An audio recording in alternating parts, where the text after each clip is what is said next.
بسم اللہ الرحمن الرحیم۔ حضرت عمیر رضی اللہ تعالی عنہ کا قول کہ کھجوریں کھانا طویل زندگی ہے۔ غزوہ بدر میں حضور صلی اللہ علیہ وسلم ایک خیمے میں تشریف فرما تھے۔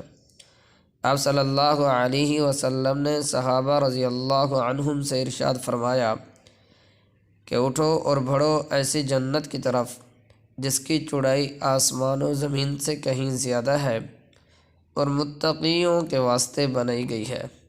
حضرت عمیر بن الحمام ایک صحابی ہیں، وہ سن رہے تھے، کہنے لگے واہ واہ۔ حضور صلی اللہ علیہ وسلم نے فرمایا واہ واہ کس بات پر کہا؟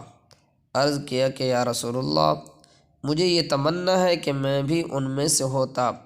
آپ صلی اللہ علیہ وسلم نے فرمایا تم بھی ان میں سے ہو۔